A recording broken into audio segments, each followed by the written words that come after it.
Hello and welcome. This is rooflemonger, and my friends, the 2XKO beta / alpha lab is now live. And in this video, I want to give you 10 essential tips to help you with your gameplay experience. Now, it may be that you're playing right now as the beta's live, maybe you get your code later, maybe there's another opportunity to play down the road, or maybe you just want to learn how the game works. Regardless, I want to give you these gameplay tips just to help you with the 2XKO experience so you can help understand what the game's about. And if you do get to play, then this will help you out in your experience. So that all said, let's start with the first tip. So this one's going to be aimed at people who are a little newer to fighting games, because I know 2XKO is bringing in a crowd that's not familiar necessarily with a lot of traditional fighters. So when you're looking to do combos, and yes, this is very much a combo heavy game, the combos, the basic combos, can be actually quite easy. You have light, medium, heavy attacks, light, medium, heavy, and you can just basically chain them into each other. So I can go light, medium, heavy. It's a natural 3-hit combo. Great. We also have a universal launcher that is hold down and forward, diagonal down forward, and hit heavy. And no matter who you are, no matter what character you are, that is your launcher. So I can go here with Parry. It's the same as Alawi. It's the same as Braum, right? So we can rely on that always being universal. And therefore, if we do our chain here, light, medium, heavy, down, forward, heavy, we launch. And that's the basic B&B combo structure right there. So just do light, medium, heavy on the ground, launch, light, medium, heavy in the air, and then hit a special button, and then you can super, and that's a basic B&B. Light, medium, heavy, launch, jump, light, medium, heavy, special, super. Boom. And look at that, that's about 50% damage right there. Now, obviously, combos can get a lot more advanced, for sure. But if you're just looking for the basics, if you're just looking for what works, light, medium, heavy, launch, and then when you're in the air, light, medium, heavy, special to spike them to the ground, and in a super move, boom, that is basic combo structure, you're good to go. Now, next up, we have these thing called fuses. Fuses, if you ever heard the term grooves in other games, well, that's kind of what it is. Your fuse is kind of the added flavor to your team besides the characters you pick. Now, if you're a beginner to the game, I highly suggest you either pick the Pulse Fuse or the Fury Fuse, as they're kind of tailor-made for just don't worry about it, it sort of solves itself. So our first tip, we told you just the basics of combos, but say you don't want to worry about combos, right? That's exactly what the Pulse Fuse is. Just jam on your attack button, so I'm going to go crazy on light, and notice that it's just kind of giving me that basic combo out of the gate, right? And all I did was just mash light over and over. But the same here, say I just kind of mash heavy attack over and over, it'll give me a combo ending in a super, and it's a cool cinematic special super. So if you don't want to stress combo stuff so much, the Pulse Fuse gives you combos for you. You don't got to worry it. This is medium auto combo, by the way. So that's great. Of course, now that said, you know, maybe you do want to do your combos. You do want to learn the quote-unquote proper way, and that's fine. And that's where the Fury Fuse comes in for beginners. So Pulse gives you the easy combos. Fury is another fire and forget. You don't got to worry about it. The other fuses, they're a bit more complex on what you got to do, right? Fury just says once you're beat up, once you're low health, you're effectively in rage. And works that way in many games, not even just fighting games, right? Once you get the low health, you do more damage, and that works for everybody. So Fury mode gives us a damage boost. Just being low health, you do more damage. That's all there is to it. You don't got to think too hard about it. That's a big buff, right? In and of itself, that's a big buff. But you also get a special bonus cancel no matter what you do. It could be like a jab. It can be, you know, big time special move that's especially, say, not safe on block. And you do anything and then hit all three of your attacks and you'll immediately dash cancel out of it. Think of it like a Roman cancel, you know, a drive rush cancel, whatever, Street Fighter. Like you just basically get a get out of jail free card on block or a combo extender on hit. Because, you know, like say stand heavy punch by itself doesn't like go into anything, right? But if you can dash cancel it, well then, hey, you can turn into a natural combo into itself, which is a pretty big deal. So more damage and potentially a game-changing buff. That's great. But notice when you're glowing, you know, that fancy color, you actually also do more damage as well. It's not like a lot more than the base buff, but, you know, it is still more damage, right? So when you go for, you know, that big home run swing, you're just doing just a little bit more than you already did. It's a damage bonus on top of the already existing damage bonus. So it's just strong all around. The other fuses, you got to do extra work, basically, right? The Fury fuse, if you don't want the easy auto combo, if you want a combo for yourself, the Fury fuse basically just gives you more damage when the round is not going your way, and potentially just ability to sneak in a little bit more damage and win you the game when you wouldn't otherwise have it. Now, 2x KO is what we call a versus style game. That means you're part of a team, and tagging is a big part of the game, and tagging in this game is super freeform. So we actually have a base tag button, and by itself, it's an attack. And the attack just launches the enemy and just tags in your partner. So you can do like a basic string, hit it, boom, launch, and your partner just follows up. Easy peasy. If you hold this button, you do a raw tag. And unlike many other of these styles of games, raw tag is completely safe. You don't do a very unsafe attack or fly across the screen or whatever. For the most part, unless like someone's actively on top of you, raw tag is not that big of a deal. You can just kind of do it, and it's free to do so. So the base act of tagging, either through the attack tag or just through the raw tag, is very easy. But part of the fun of this game is how you tag. So being, a tag game, there's also assists. And whenever your second character is on screen at any point at all, like say after the assist, you hit tag and you just tag into him. Simple as that. So I can call in Alawi, she does her move, cool, does a pose. You know what, actually I want to play Alawi now, so I tagged into her. There is no restriction on when you can tag other than they have to be on the screen, because after their little taunt, if they're off the screen, well, they're off the screen, right? But you can tag in after they hit, that's great. You can also tag in before they hit. So say I want to be tricky, right? I know my opponent's always blocking my moves, but I know Braum has that command grab, right? So I could say, do this, call Braum, tag in the Braum right away, and then just tag in the Braum and go for the grab, right?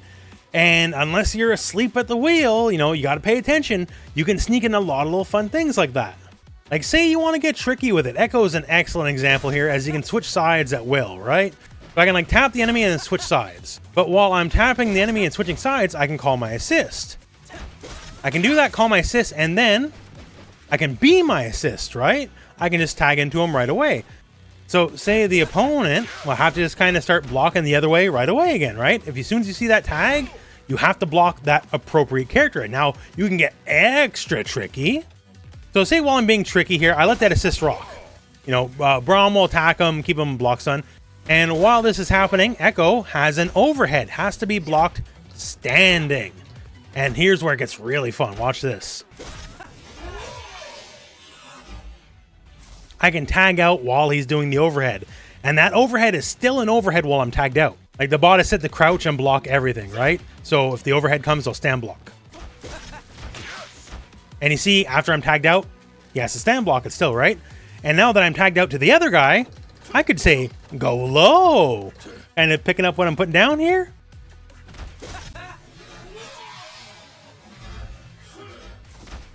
So I can have my partner who's tagged out be committed to the overhead while I'm actively going low.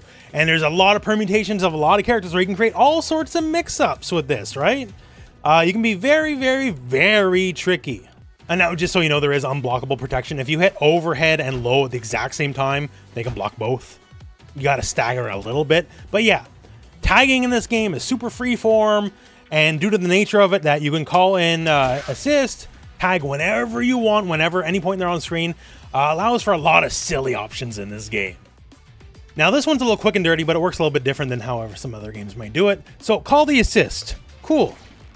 But poor old Braum, not exactly Captain America here, so can't quite charging star all the way across the screen. Or can he? Turns out he totally can. What is this sorcery, right? Any given assist, all you got to do when you're doing the assist, hold the tag button while you're doing the assist, and they'll start running, and they'll only stop running, well, if they get hit, or when you let go of the button, and then they will commit to their assist. Certain characters, like say Alawi, her forward assist is actually quite strong. Very advantage on block even. Leaves a tentacle on the screen. Like, good stuff all around, but doesn't got much range to it, right? But if I were to hold forward and my button here, she'll run, and when I let go, then she'll commit to the move, making it all the better yet. Now, it's not exactly sound to have her just run across the screen by herself. Sure, like, you know, that's kind of the way the cookie crumbles. But a lot of characters can, like, you know, either through themselves or through any abilities they have, provide distractions. Like, Braum can toss a Poro, right? And Braum can toss a Poro, and while he's tossing a Poro, I can have her kind of run behind it. And now, all of a sudden, that's actually a 3-hit combo. There you go. Worked out perfectly, right? She can have a distraction to work with. And even better yet, due to the nature of the system, say I can see myself get the hit. I can, like, tag out. And I get, like, a whole conversion out of it. Like, oh, that's even more damage than I thought I was going to do. Oh, my God. So, yeah, like, sending the assist out, especially if you can cover them, is really strong. You know, tapping your assist, getting the assist on demand is great. But sometimes, make them work for it just a little bit, make them run for it, and you might get some new setups, new tricks, new combos, new everything, right? So just hold the button and it'll work. Not every move can run. Like Braum's shield, he just shields no matter what. Even if you hold the button, he won't run then shield. He'll only ever just do the shield, so it is assist to assist. But most assists in this game, if you hold the button, they'll run till you let go, then they'll attack. So one of the big benefits in this game is everybody has a reversal. In many fighting games, who can, like, wake up safely with an invincible move is really character to character, and there's absolutely haves and have-nots. In this game here, for example here, I get knocked down by Parry, and she's attacking me exactly as I wake up. In this game, as you wake up off the ground, just hold one of your special attack buttons, and everyone in the game can do this. This is a universal wake-up attack. So everybody in the game has that wake-up invincible reversal. So that's really, really good. Because, you know, if you know they're just going to mash buttons on your wake up, you can blow them back for free. Awesome. Now, however, like many games you would expect, you know, the reversal, if they anticipated they block it, it takes you quite a while to regain control of your character after it's blocked. So you can definitely, like, be put on the back heel. Let's put it that way, right? It is not free. It's not just something you want to do every single time. It's there, though, and it is strong. Also, keep in mind, you can only do it while actively getting up. You can't do it while you're just being pressured, while you're blocking or whatever. You have to be getting up after being knocked down. Also keep in mind, it's not great against like jump attacks either. If I do it and then Ari just goes for a jump, as you can see here, she just clearly like goes through it. It really depends button to button here, but it's best against grounded attacks specifically. Now keep in mind, Darius specifically does have a Shoryuken style move. He's the only character in the game, at least in this build, that does. It grants him a hit of armor, so it's not technically invincibility, but still, it's enough even on, you know, meaty attacks on Wake Up to blow people away. And this game being this game, it is super cancelable, making it a lot better than the base reversal. So defensively, Darius has it going on. Also, being a special move in a game with easy inputs, he'll automatically face wherever the opponent is when you hit the button press. Therefore, situations like Ari doing the jump up cross up, which beat the reversal we saw before, Darius will beat that. So if you're looking for strong defense, Darius is the guy. Now, one of the most powerful game mechanics is basically the retreating guard. So you're going to find yourself in a lot of situations where you just have to block whatever the opponent's throwing at you, right? And if you hit light and medium attack while you're guarding, see that, right? I'm taking a step backwards. I'm getting out of dodge. And basically, it's a way to get space from you and your enemy, and it's completely free. So why is this good? Well, one, breathing space is always good, no matter what. You want breathing space. And two, you can actually force buttons to whiff. So say I know Ari's doing this exact string, and luckily I do, because I programmed it, right? So if I do retreating guard on the first and then the second hits back to back, so if I retreating guard, the first and second hits back to back, you notice then the third hit completely whiffs. And yes, sir, I absolutely can punish that. So that's the essence of this technique and move. If you know their strings, if you know what they're going to do, you can just get out for free. Once again, this costs you exactly nothing to do other than your fingers pressing the buttons. It's completely free. The downside, right, because that's strong. If I can gain space for free, that's strong. Especially if I know what you're going to do, then I can whiff punish you. That's very strong. The weakness is you are not able to defend against lows. You can still block highs and mids. So while this is happening, I see, like, I can still block, sure. But now say she's going to do her string, and if I pick the wrong time, like right there, I'm going to get hit. Because I cannot retreat and defend against lows. Now, if I'm lucky, maybe I'll gain enough space, but if not, she'll tag me with a low, and then from there, if she's still committed to the combo, she will get the full combo, and that's kind of all there is to it. So it's a very, very powerful technique, but you can't use it brain dead style. Use it when it's smart, use it to gain space, use it to whiff punish if you think you can gain enough space to make the opponent whiff their move while you're blocking. But if they know you're going to go for it, you're only one low away from getting blown up, and that's really bad, but still very powerful technique. Now, on the flip of the retreating guard, we have actual true blue push block as well. So versus like how it was before, where you retreat backwards at the end of the move, and you glow blue and all that, but there's weaknesses, not the least of which on top of getting hit and low, you are ceding ground, putting yourself closer to the corner. Actual push block says, no, get away from me. Now, there is a substantial cost of this. Actual push block, which is forward light and medium compared to back light and medium like the other one, this takes a full meter. But there's basically no real counterplay to this. The opponent just gets pushed back gigantically, and you effectively reset to neutral. If you absolutely need breathing space and you cannot afford the risk of the retreating guard like talked about before, because it does have its weaknesses, this for the price of a bar is a dedicated get the F off me move while you're blocking. And sometimes, screw the bar. Sometimes you just need a second to think, and then it's worth its weight in gold in that way. So if you need a moment to breathe while you're blocking, especially say if you're getting your back to the wall, true push block for the cost of a bar will do exactly that for you. So it's a very, very powerful mechanic. And like before, if you catch him at the right time, force the right move to whiff, it can also be a guaranteed punish. So that's not a bad deal. Now let's talk more mechanics. This one I believe used to be called critical hit. I'm not sure what it's called now, but it's basically charge heavy attack. Then you do this on your standing heavy attack or your jumping heavy attack. And the telltale sign is you glow red.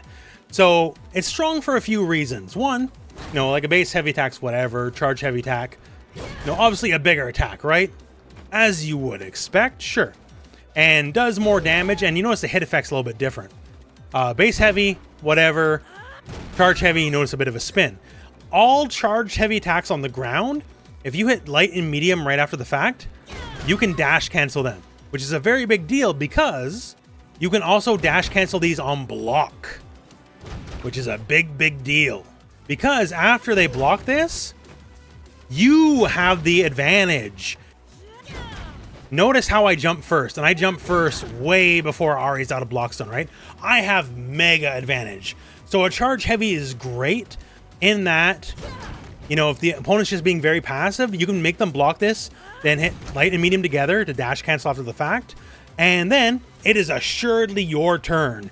Go for whatever mix up, maybe go for a throw, go for whatever you think, right? You're absolutely going first, and you have just punished them for being overly defensive. And of course, if this hits, well, it hits, you can literally go right into a combo. You'll have enough time to see if you got the hit or not, right? So if it hits, it's party time. You can just kind of go all the way to the bank and get whatever you want to get after the fact, right? So if it hits, beautiful. But if it's blocked, it is very much your turn, not theirs. Also to note, some people have different effects. Like Alawi causes a bit of a spin out versus Ari. If it hits, it's a crumple. So everyone has a little bit of unique flavor to it as well. And keep in mind too, also okay for jump attacks. This is basically like your big home run swing. Very obvious. And I guess that's the only weakness of the charge heavy is it is obvious, right? You are taking a longer time. You are glowing red. But, unless they're really on the ball or they use a certain mechanic, which we'll talk about next, you're mostly okay. Also, retreating guard, where you go backwards to gain space, cannot be used against a charged heavy. It just won't trigger. So that's another little fun bonus.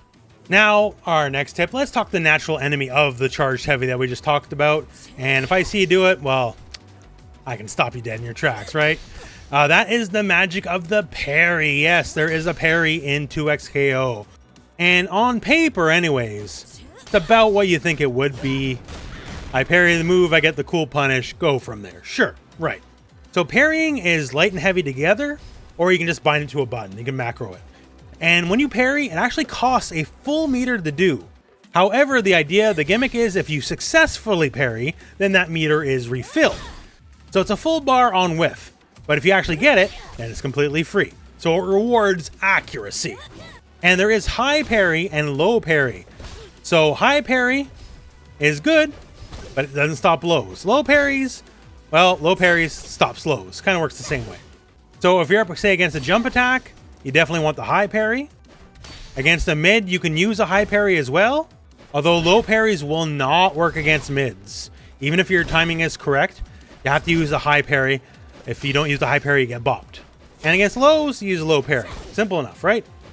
The thing about parrying, though, the window is not very big. Like, it's not small, but you do got to be on the ball. If you do it even like a couple frames too early, you will whiff, even if you know the attack's coming. So pay attention. It's one thing to lose meter, but it's another thing to try to parry, lose the meter, whiff anyways, then get beat up. That's extra bad feels. But yeah, parry is basically about as strong as you would think. And yes, in weird situations where, say, you parry the assist, there's a weird mix-up, parrying the one takes care of the other. As you see, Ari just kind of went flying. So if you know there's a messed up situation coming, but you don't know the particulars, you just smell when the first hit's happening, parry, for the most part, will take care of it. And for our final tip, because this is a big one, death is not the end. Yes, it's a 2v2 game, and when you lose your partner, it kind of sucks, right? Because, you know, you lose your ability to do assists, you lose your ability to do cool tag stuff, but you do get something else in return. So Braum, me bit the bullet. Really sucks. Really sucks. Now I can't use this assist, right? But notice Alawi has a specific part of her health here. And if I can bring Alawi down to that last little bit of health, notice it says last stand ready. So last stand is a super assist, effectively. It is a much better assist than you normally get, but it's only when that partner is dead and you have to be at least 50% or less health. And now let's look at Braum's last stand assist here. Oh, that's a lot better. That's basically his super move, right? Now, the last stand assist, the cooldown's quite a bit longer than the normal assist, right? But the idea is the attack is also a good deal stronger, as Braum's covers the entire screen. Much the same. Let's reverse it, right? Alawi's the one that's gone, and we call her last breath assist. Now, all of a sudden, as you can see here, she did a big attack, and now there's just two tentacles, and they're just attacking by themselves. No need for setup, and once it's done, then we have a regular tentacle, and the regular tentacle can do all the fun things a regular tentacle can do, right? So the base last stand assist is much stronger. This is basically your comeback mechanic, if you will. Because, like, I can sandwich, like, you between these tentacles, they keep attacking, I can just keep going, and everyone has their own unique flavor to it. Much the same here, enemy team. Say, you know, Ari's the one dead. We call on Ari, her last stand. All of a sudden, something a lot bigger than she can usually do, right? So it's not the end of the game once you lose a character. It certainly sucks. It's not ideal. It's not where you want to be. But you do have some fun stuff to work with. And the last stand's about as good of a comeback mechanic as you're going to get in the game. So make sure to use it and abuse it. So that's just a look at what can be done in 2XKO. There's a lot of mechanics. It's a mechanically dense game. Might have the simple inputs, no Shoryuken motions or whatever, no pretzels. But there's a lot to be done in this game. This game's pretty wild and pretty crazy, and hopefully what you've learned in this video will help your understanding of the game so you can get out there and play it all the better for yourself. That said, that is the video. So thank you very much for watching. Hope this video has found you well, and go out and play some 2XKO.